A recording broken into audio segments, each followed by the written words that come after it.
جناب فرد اللہ بابر صاحب، ناصر زیدی صاحب، منصر جاوید صاحب، ایشور نئی صاحبہ اور میرے بہت ہی عزیز صحافی ساتھیوں، وہاں پہ فرید آپا بھی بیٹھی ہیں، آپ کو بھی، اور ان کے ساتھ ان کے شوہر بھی ہیں. تو یہاں پہ جو اکثر چہرے نظر آ رہے ہیں یہ کچھ ہمارے سینئر ہیں، کچھ ہمارے ہم عصر ہیں، کچھ ہمارے جونیئر ہیں، لیکن سب پہ ایک چیز کامن ہے کہ ہم سب جو ہے وہ ایک دوسرے کی جو جدوجہد ہے اور اپنے اپنے گھر کی کہانی اور بڑے گھر کی کہانی کے حوالے سے جانتے ہیں، کیونکہ کوئی نہ کوئی کسی نہ کسی دور میں کسی نہ کسی بڑے گھر کے عطاب کا شکار رہا ہے. تو علوی صاحب جو ہیں انہوں نے جس طریقے سے مجھے یہاں پہ بلایا ہے تو تھوڑی سی مجھے انہوں نے ڈیفینس پہ ڈال دیا ہے. علوی صاحب سے یہ گزارش ہے کہ ہر تقریر کے بعد آپ کی ایک تقریر ہوتی ہے تو مجھے خدشہ تھا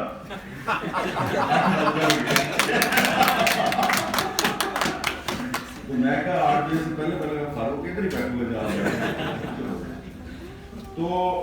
ہمارے بہت ہی محترم ساتھی دوست جناب سلیم صافی صاحب نے بار بار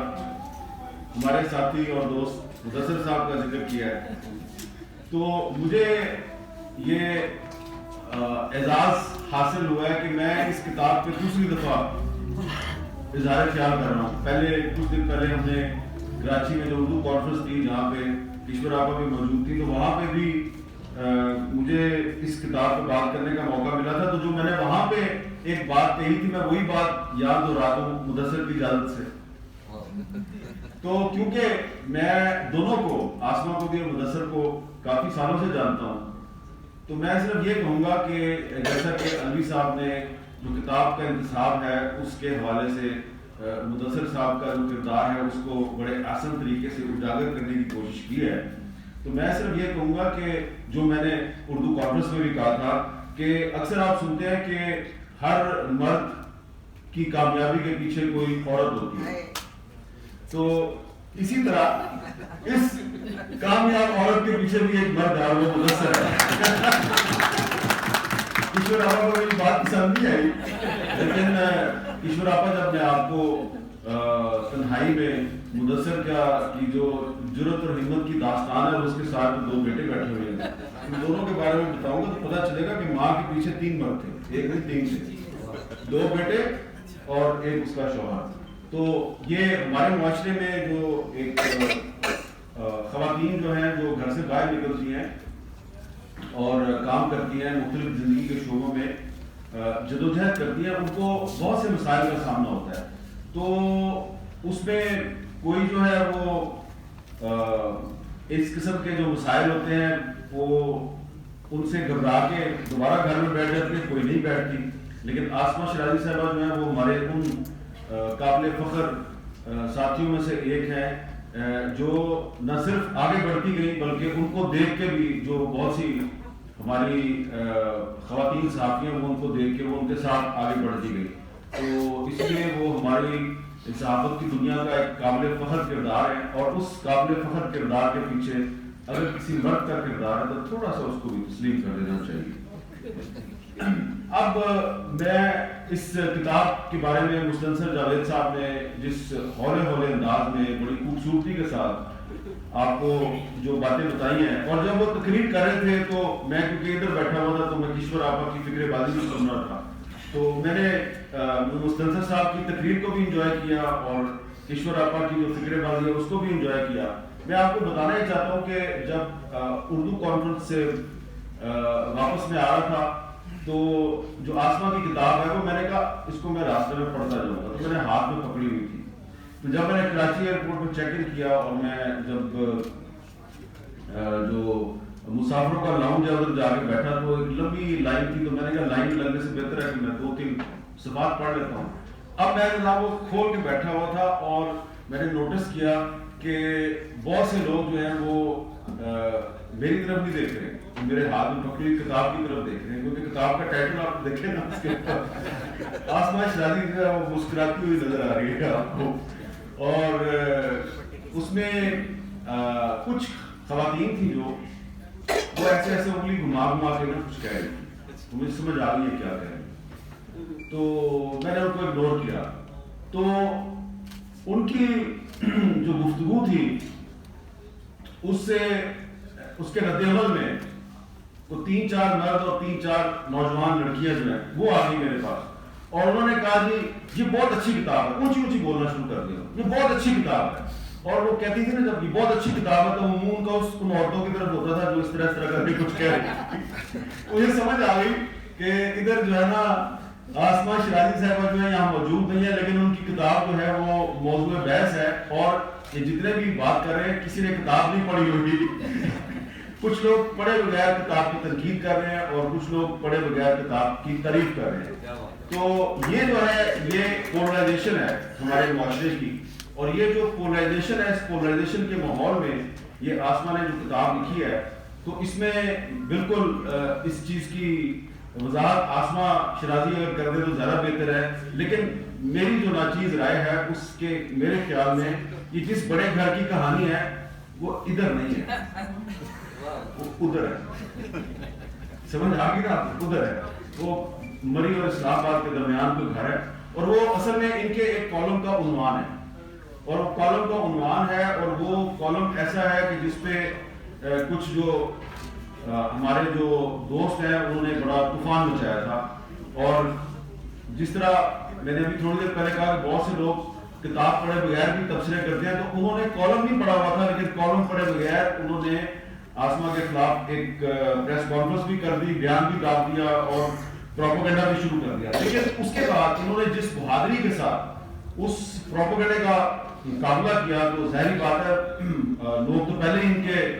بڑے پرستار تھے، تو اس کے بعد تو لوگ ان کی جرأت اور ہمت کے مزید پرستار بن گئے. اس کتاب میں جیسا کہ آپ کو مصدر صاحب بتا رہے تھے کہ 2018 سے لے کے اور 2022 کا جو پہلا حصہ ہے، یعنی کہ 4 سال کی کہانی ہے جس میں ایک دور حکومت جو ہے وہ کور ہوتا ہے. لیکن اس میں کچھ موضوعات ایسے ہیں جن کا تعلق صرف حکومت کے ساتھ نہیں ہے، بلکہ پاکستان کے بہت بڑے بڑے جو سیاسی اور ہمارے جو سماجی مسائل ہیں ان کے ساتھ ہے. اس میں جو ایک ایسا کالم ہے جو کہ آسما نے 2018 میں لکھا، اور جب آپ اس کالم کو آج دوبارہ پڑھیں گے تو آپ کو ایسا لگے گا کہ پاکستان 2022 میں نہیں ابھی تک 2018 میں کھڑا ہے. اور وہ کالم ہے جو بلوچستان بنام وزیر اعظم پاکستان ہے.